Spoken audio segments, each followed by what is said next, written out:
Hey guys, I welcome you all to GSN Law. Recently, United Nations की एक body ने अपने एक ऑफिशियल स्टेटमेंट में बोला कि इंडिया में माइनॉरिटी मुस्लिम कम्युनिटी को कोविड-19 से एसोसिएट करके स्टिग्मेटाइज किया जा रहा है। जानेंगे सारा मुद्दा क्या है और क्या ऐसे स्टेटमेंट्स का कोई इफेक्ट पड़ेगा इंडिया की इमेज पर या फिर इंडियन डिप्लोमेसी पर।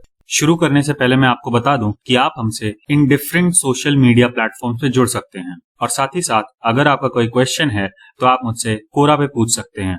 नाउ ये थी एक्चुअल खबर जो कि SCC ऑनलाइन के द्वारा कवर की गई थी। आप इस पूरी खबर को इस लिंक पे जाके पढ़ सकते हैं। तो ये स्टेटमेंट आया UN high commissioner for human rights की ओर से और इसमें कहा गया कि इंडिया में मुस्लिम्स को टारगेट किया जा रहा है by stigma and hate speech associating them with कोविड-19। अब देखिए ये जनरल अपडेट था हाई कमिश्नर का on the issue of human rights around the world, इसलिए यहाँ पर ज्यादा डिटेल्स एक्सपेक्ट नहीं किए जा सकते हैं। फिर भी यहाँ पर इन्होंने इंडिया के ऊपर ये आरोप तो लगा दिया बट ना ही उसको इलेबोरेट किया और ना ही उसका कोई सोर्स बताया। और यहाँ पर इंडियन गवर्नमेंट या इंडियन स्टेट को क्रिटिसाइज नहीं किया but India as a nation in general के लिए ये चीज बोली गई है। और ये काफी दुर्भाग्यपूर्ण इसलिए भी है क्योंकि मार्च 23 के बाद से हमारा पूरा देश लॉकडाउन में है और हम सब अपने अपने घरों में हैं। ऐसे समय पे पूरे इंडिया को क्वेश्चन कर देना सिर्फ एक पॉलिटिकल एजेंडा लगता है। और इसके लिए आगे मैं आपको बताऊंगा भी कि क्यों ऐसे बड़े बड़े इंटरनेशनल ऑर्गेनाइजेशंस के जो स्टेटमेंट्स हैं उनको अब सीरियसली नहीं लिया जाता है। इस स्टेटमेंट की इंपॉर्टेंस का अंदाजा इसी बात से लगाया जा सकता है कि इस पूरे स्टेटमेंट में ऑलमोस्ट हर बड़ी कंट्री को किसी न किसी मुद्दे पे क्रिटिसाइज किया गया, जिसकी वजह से किसी भी मीडिया आउटलेट ने ना तो इसको कवर करने की कोशिश की और ना इस पे किसी का रिस्पॉन्स आया। इससे पता चलता है कि ये जितनी भी UN की बॉडीज हैं ये पॉलिटिकली करेक्ट होने के चक्कर में अपनी क्रेडिबिलिटी खोती चली जा रही हैं और जो न्यूज किसी भी मीडिया आउटलेट के एजेंडे को सूट नहीं करती उस न्यूज के बारे में किसी को पता ही नहीं चलता। यहाँ पे आप देख सकते हैं ये हैं United Nations high commissioner for human rights. इन्होंने 30 जून 2020 को ये स्टेटमेंट जारी किया था। इनका नाम याद कर लीजिएगा, मिशेल बैचेलेट। और जैसा कि मैंने आपको पहले भी बताया कि ये अपडेट था, global update on human rights. जब आपको हमारी PDF मिलेगी तो उसमें आप इस लिंक पे जाके इस पूरे स्टेटमेंट को देख सकते हैं।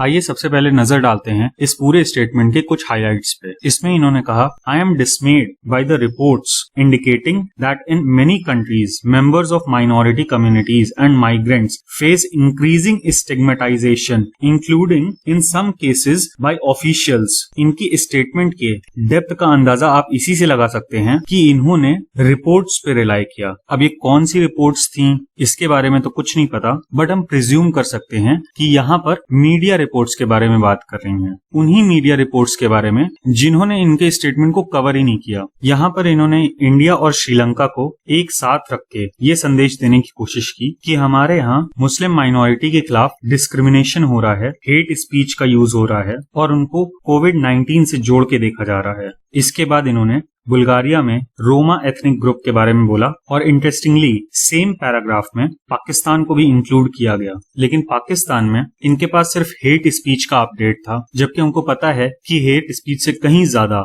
एट्रोसिटीज रिलीजियस माइनॉरिटीज पे होती हैं पाकिस्तान के अंदर। फिर यहाँ पे इन्होंने हाइटी जैसे एक बहुत ही गरीब देश का नाम इराक के साथ जोड़ के ये बोला कि जो कोविड पेशेंट्स हैं उनके खिलाफ स्टिग्मेटाइजेशन हो रहा है। इनका जो नेक्स्ट स्टेटमेंट है ये काफी ज्यादा हिपोक्रिटिकल है। इन्होंने कहा, without rapid and decisive national and international action the pandemic will put an end to the hopes to achieve the sustainable development goals by 2030। अब इंटरेस्टिंग फैक्टर ये है कि ये जो SDG गोल्स 2030 हैं इनमें कहीं पर भी डेमोक्रेसी शब्द का इस्तेमाल ही नहीं किया गया है और इस मुद्दे पे SDG गोल्स का काफी ज्यादा क्रिटिसिज्म होता है। हम सबको पता है कि रैपिड और डिसाइसिव एक्शन प्लान्स डेमोक्रेसीज में काफी स्लो काम करते हैं। जैसे हमारी ही कंट्री में सेंट्रल गवर्नमेंट और स्टेट गवर्नमेंट को आपस में कोऑर्डिनेट करके उसके बाद एक्शन प्लान बनाना पड़ता है और उसके बावजूद लूप होल्स रह जाते हैं, जबकि चाइना और अरब कंट्रीज में ये चीजें करना काफी आसान है और रैपिड कंटेनमेंट करना पॉसिबल है। लेकिन मैं आपको बता दूं कि ये सस्टेनेबल डेवलपमेंट गोल्स 2030 इसमें डेमोक्रेसी शब्द ऐसा नहीं था कि चाइना की वजह से नहीं रखा गया। हाउएवर आज के समय में पूरी दुनिया पेट्रोलियम प्रोडक्ट्स पे डिपेंडेंट है जो अरब कंट्रीज से आता है, और in most of the Arab countries आज भी मोनार्की फॉलो होती है। इसलिए एसडीजी गोल्स में डेमोक्रेसी को रखना फिजिबल नहीं था। इसके बाद जर्नलिस्ट की फ्रीडम और उनके खिलाफ जो थ्रेट्स बढ़ाए जा रहे हैं उसके ऊपर इन्होंने रशियन फेडरेशन, चाइना, कोसोवो और निकारागुआ इन कंट्रीज को घेरा। अब इन स्टेटमेंट्स का इस्तेमाल पॉलिटिकल एजेंडे के लिए कैसे होता है आप इस स्टेटमेंट से समझ सकते हैं। एक तरफ जहां पर ताइवान को WHO एक अलग कंट्री नहीं मानता, वहीं पर कोसोवो को अलग कंट्री माना जाता है, जबकि यूनाइटेड नेशन सिक्योरिटी काउंसिल में रशिया और चाइना दो ऐसे कंट्रीज हैं जो कोसोवो को एज एन इंडिपेंडेंट नेशन नहीं रिकॉग्नाइज करते, जबकि यूएस, यूके और फ्रांस कोसोवो को एक इंडिपेंडेंट नेशन मानते हैं। इंडिया का स्टैंड इसमें रशिया के साथ है और इंडिया भी कोसोवो को एक इंडिपेंडेंट नेशन नहीं मानता है। और यहाँ पर रशिया चाइना के साथ कोसोवो को लिखना एक तरीके का ट्रोल है, लेकिन पॉलिटिकली करेक्ट तो होना ही है ना। तो यहाँ पर यूनाइटेड स्टेट्स को उन कंट्रीज में शामिल कर दिया गया जो कोरोना वायरस को गंभीरता से नहीं लेते और जहाँ पर पोलराइजेशन बढ़ता चला जा रहा है। खैर, यूनाइटेड स्टेट्स के बारे में तो सही भी है क्योंकि ये इलेक्शन का ईयर है और पूरे जोर शोर से ट्रम्प साहब को हटाने की तैयारी हो रही है। और जो मूवमेंट चला ब्लैक लाइव्स मैटर का, उसने नॉन कॉकेशियन वोटर्स का कंसोलिडेशन कर दिया अगेंस्ट ट्रम्प। फिर यहाँ पे ऑलरेडी न्यूज में रहने वाले WHO के हेड डॉक्टर टेड्रोस का भी नाम लिया गया और उनके स्टेटमेंट को साइट किया गया। फिर ये जो लास्ट स्टेटमेंट है, any lack of international cooperation and any effort that prioritises private profit और political gain over public health will extend repeat cycles of infection and hinder economic recovery. अब ये जो फ्रेज है प्रायोरिटाइजेस प्राइवेट प्रॉफिट, ये तो practically आज के समय में हम लोग देख रहे हैं कि कैसे सॉलिडारिटी ट्रायल्स में सिर्फ एक नॉन पेटेंटेड ड्रग को रखा गया जो कि HCQ थी, और ट्रायल शुरू होने से पहले ही HCQ को एक प्लेसिबो घोषित कर दिया जा रहा था। ट्रायल्स के बीच में भी ऐसा ही हुआ और अल्टीमेटली सिर्फ एक कंपनी का फायदा हो जिस ड्रग के मैन्युफैक्चरिंग में और डिस्ट्रीब्यूशन में सिर्फ उसी ड्रग को लास्ट में मान्यता मिली।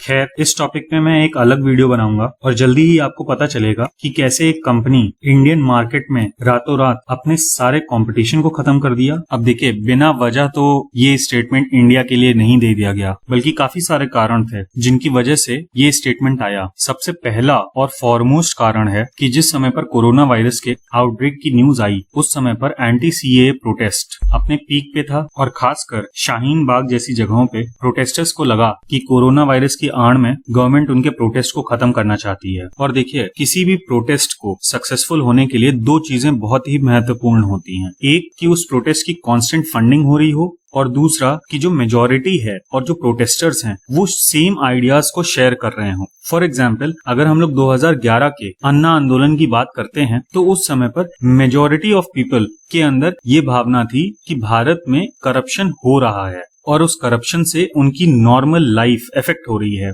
जबकि एंटी CAA प्रोटेस्ट में ऐसा कुछ भी नहीं था। यहाँ पर मेजॉरिटी से मतलब रिलीजियस मेजॉरिटी का नहीं है, बल्कि मेजॉरिटी ऑफ पॉपुलेशन की बात हो रही है, और मेजॉरिटी ऑफ पॉपुलेशन अनअफेक्टेड रही इन एंटी CAA प्रोटेस्ट से। बल्कि जैसे जैसे प्रोटेस्ट आगे बढ़ते गए, मेजॉरिटी ऑफ लोगों के अंदर एक भावना ये बन गई कि जब कानून बन गया है उसके बाद ऐसे प्रोटेस्ट करके क्या हासिल हो जाएगा। और हमारे देश के इतिहास में शायद ही कभी ऐसा हुआ हो कि एक एक्ट बनने के बाद उसको वापस ले लिया गया हो। तो इन प्रोटेस्ट का नेरेटिव एज अ प्रोटेस्ट नहीं बल्कि एज अ फ्रस्ट्रेशन पहुंचा लोगों के बीच में, क्योंकि उसके पहले आर्टिकल 370 और ट्रिपल तलाक का मुद्दा काफी ज्यादा सुर्खियों में था। इसके बाद हद तो तब हो गई जब सोशल मीडिया पे, खासकर टिकटॉक जैसे प्लेटफॉर्म्स पे कुछ लोगों ने वीडियोस अपडेट किए जिसमें बहुत ही इररिस्पॉन्सिबल कमेंट्स किए गए और एक मैसेज देने की कोशिश की गई माइनॉरिटी कम्युनिटी के अंदर में कि आप कोरोना वायरस से मत डरिए और जो भी प्रिकॉशंस सरकार बोल रही है लेने के लिए वो कुछ भी मत करिए। इसी बीच हम लोगों ने एक व्यक्ति की अरेस्ट की न्यूज भी पढ़ी जिसमें वो ये पोर्ट्रे करने की कोशिश कर रहा था कि वो कोरोना पॉजिटिव है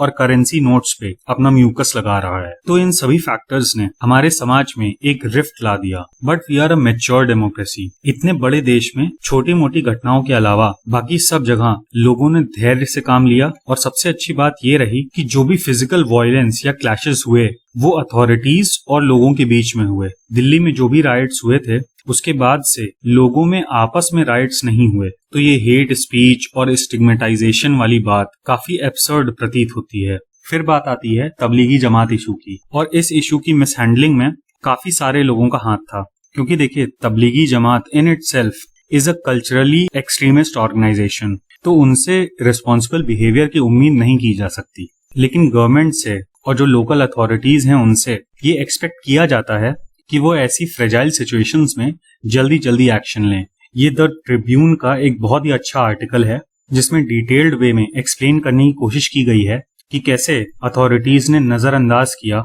निजामुद्दीन मरकज की थ्रेट को। और यहाँ पर सिर्फ लोकल अथॉरिटीज की ही गलती नहीं थी, बल्कि दिल्ली गवर्नमेंट और सेंट्रल गवर्नमेंट के बीच जो आए दिन झगड़ा चला करता है वो इस इशू पे भी दिखाई दिया। बहुत से लोगों का मानना है कि जो हमारे नेशनल सिक्योरिटी एडवाइजर हैं उनकी विजिट की वजह से बहुत सारी चीजें हैंडल हो गईं, लेकिन इस विजिट ने बहुत ही गलत प्रेसिडेंट सेट कर दिया आगे आने वाले समय के लिए। देखिए इंडिया में सबसे बड़ी प्रॉब्लम माइनॉरिटी कम्युनिटी के साथ state with in a state की है। आजादी से लेकर अब तक जितनी भी गवर्नमेंट्स आई उन्होंने मुस्लिम क्लर्जी को अपीज करने की पॉलिसी अपनाई, जिसकी वजह से गवर्नमेंट और मुस्लिम माइनॉरिटीज के बीच में डायरेक्ट कांटेक्ट कभी नहीं स्टैब्लिश हो पाया। जब भी कोई इशू हुआ तो एक ग्रुप ऑफ पीपल को पूरी मुस्लिम कम्युनिटी का रिप्रेजेंटेटिव बता के उनके साथ वार्ता स्थापित की गई और इश्यूज को हैंडल किया गया।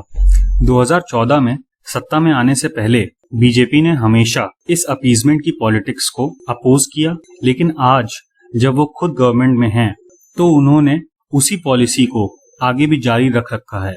जब एक बार प्राइम मिनिस्टर ने खुद देश को संबोधित करते हुए लॉकडाउन घोषित कर दिया तो ये निजामुद्दीन मरकज के लोगों के साथ स्पेशल ट्रीटमेंट करना कि उनके पास नेशनल सिक्योरिटी एडवाइजर खुद जा रहे हैं और उनको समझा रहे हैं कि आप मरकज को खाली कर दीजिए, ऐसा क्यों? जब सारा लॉ एंड ऑर्डर आपके हाथ में है तो आपको स्पेशली एनएसए को भेजने की क्या जरूरत थी?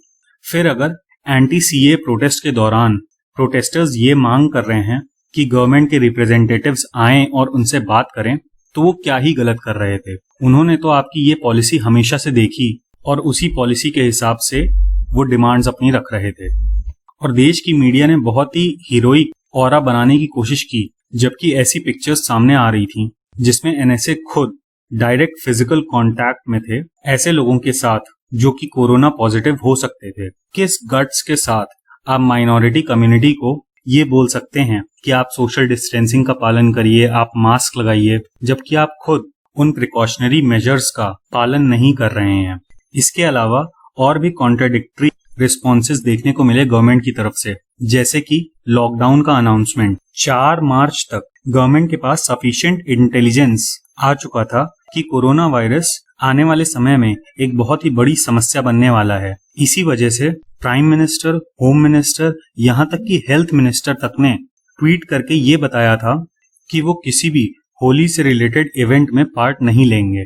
उस समय पर अगर लॉकडाउन कर दिया जाता तो शायद इतने लंबे समय तक लॉकडाउन एक्सटेंड करने की नौबत नहीं आती, क्योंकि होली जैसे बड़े फेस्टिवल पे काफी सारे माइग्रेंट्स, चाहे वो डोमेस्टिक माइग्रेंट्स हों चाहे वो इंटरनेशनल माइग्रेंट्स हों, वो अपने अपने घर आते हैं होली मनाने के लिए।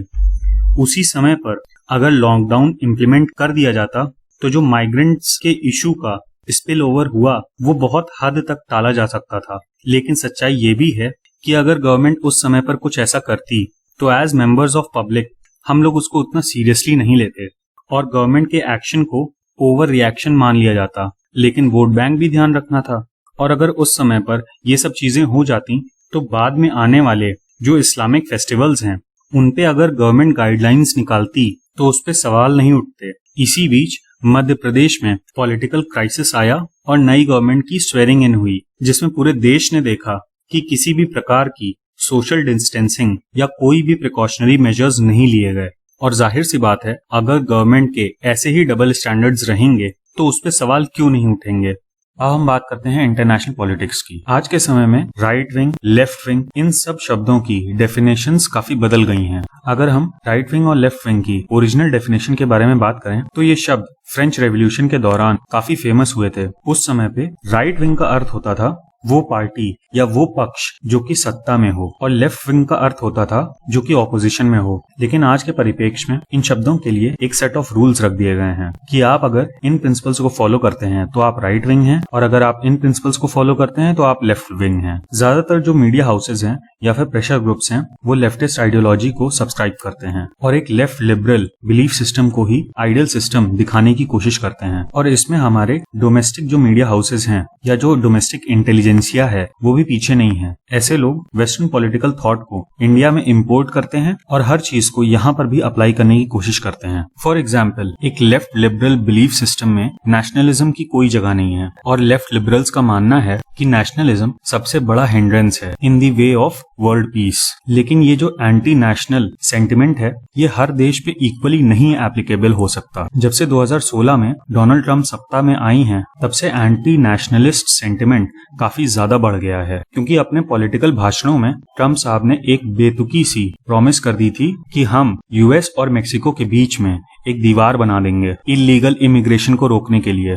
2014 से 2016 के बीच में जो हमारे यहाँ की सत्ताधारी पार्टी है बीजेपी, उसका मेन क्रिटिसिज्म हिंदुत्व के मुद्दे पे होता था। लेकिन जैसे ही यूएस में लोगों ने नेशनलिस्ट सेंटिमेंट को डिस्क्रेडिट करने की कोशिश की, वैसे ही यहाँ के जो मीडिया में राइटर्स हैं, जो हमारे यहाँ के इंटेलेक्चुअल्स हैं, उन्होंने उसी थॉट को यहाँ पर इम्पोर्ट कर लिया और एक शब्द इजाद कर लिया गया, हिंदू नेशनलिस्ट। ये जानते हुए कि इंडिया एंटी नेशनलिस्ट डिबेट को अफोर्ड नहीं कर सकता। एक तरफ जहां पर यूएस 1776 में आजाद हुआ था और 1860s में चली अमेरिकन सिविल वॉर को उसने सरवाइव किया है, वहीं पर इंडिया 1947 में आजाद हुआ और यहाँ पर यूएस से कहीं ज्यादा डाइवर्सिटी है on the basis of language, religion etcetera. और नेशनलिज्म ही एक ऐसी चीज है जो सारे इंडियंस को एक साथ बांधती है या फिर सारे इंडियंस में कॉमन है। तो क्या इंडिया इतना स्ट्रांग है कि वो यूएस की तरह एक सिविल वॉर को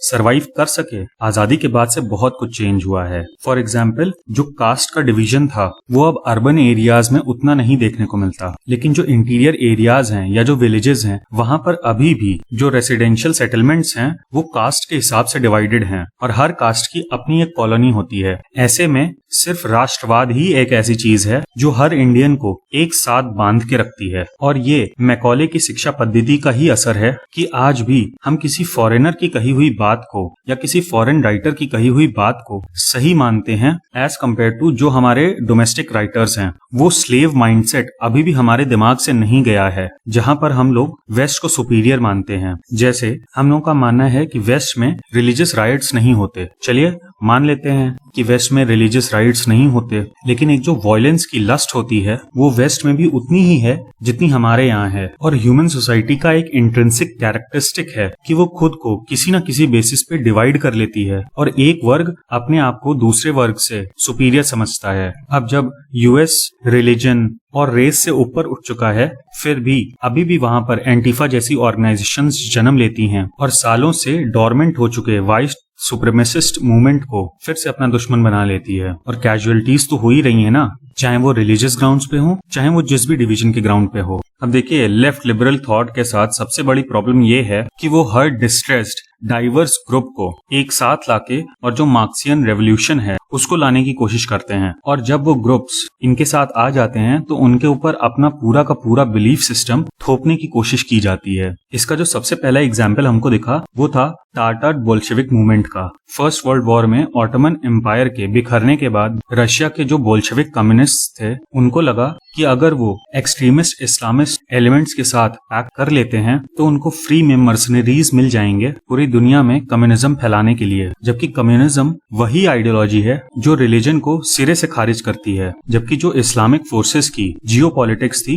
वो पूरी की पूरी रिलीजन पे ही बेस्ड थी। तो ये जो अटेम्प्ट था कम्युनिस्ट को और इस्लामिस्ट को साथ में लाने का, ये फेल हो गया। स्पेशली जब यूएसएसआर का विघटन हुआ तो उसमें सबसे बड़ा रोल इन्हीं इस्लामिक ग्रुप्स का था और अफगानिस्तान से शुरू हुई चीजें यूएसएसआर तक पहुंच गईं। इस पूरे मुद्दे पर ये न्यूयॉर्क टाइम्स का आर्टिकल है जो कि आप इस लिंक पे जाके पढ़ सकते हैं। अच्छा, 1990 से सन 2000 तक यूएस ने इन इस्लामिक ग्रुप्स को बहुत ज्यादा यूज किया अपने पॉलिटिकल एजेंडा को बढ़ाने के लिए। बट ये जो इस्लामिक ग्रुप्स थे ये प्राइमरीली एंटी कैपिटलिस्ट थे, क्योंकि one of the core principles of Islam ये है कि यहाँ पर पैसे पे इंटरेस्ट लेना हराम माना जाता है। और ये बहुत बड़ा फैक्टर है इस्लामिक वर्ल्ड में एंटी सेमेटिक थॉट होने का, यूएस ने भी वही गलती की। एक तरफ तो वो इजराइल को फुल्ली सपोर्ट कर रहे थे और दूसरी तरफ एक्सट्रीमिस्ट इस्लामिक ग्रुप्स को एज मर्सनरीज इस्तेमाल कर रहे थे अपने पॉलिटिकल एजेंडे के लिए। इसी कारण से 2001 में जब 9/11 हुआ उसके बाद से फिर से अटेम्प्ट्स चलने लगे कम्युनिज्म और इस्लाम को एक साथ लाने के लिए। फॉर एग्जाम्पल, हमारे यहाँ की एक बहुत ही फेमस राइटर हैं अरुंधति रॉय, उन्होंने ये फ्रेज कॉइन किया लाल सलाम आलेकुम अपनी 2017 की बुक में, जिसका नाम था the ministry of utmost happiness. और ये जो मीडिया की हेजेमोनी है ये इतने बड़े स्तर पे है कि आपको इस बुक के रिव्यूज ऑलमोस्ट हर इंटरनेशनल न्यूज़पेपर में मिल जाएंगे। अब देखिए, नो डाउट जब से यूएन बना है फ्रीक्वेंसी ऑफ वायलेंट कॉन्फ्लिक्ट्स हैं वो काफी कम हो गए हैं। हाउएवर, इंटरनेशनल ऑर्गेनाइजेशंस की जो क्रेडिबिलिटी है वो डाउन होती चली जा रही है। इसका सबसे बड़ा कारण है कि ये इंटरनेशनल ऑर्गेनाइजेशंस मीडिया रिपोर्ट्स पर रिलाई करती हैं, जबकि डिप्लोमेटिकली उनको अपने मेंबर कंट्रीज के जो ऑफिशियल स्टैंस है उस पर रिलाई करना चाहिए, क्योंकि किसी चीज को सुधारने का काम प्रेशर ग्रुप्स का नहीं होता या मीडिया का नहीं होता, बल्कि जो गवर्नमेंट्स होती हैं उनका होता है। और यहाँ पर इन इंटरनेशनल ऑर्गेनाइजेशंस को पता है कि इनमें से बहुत सारे मीडिया हाउसेज ऐसे हैं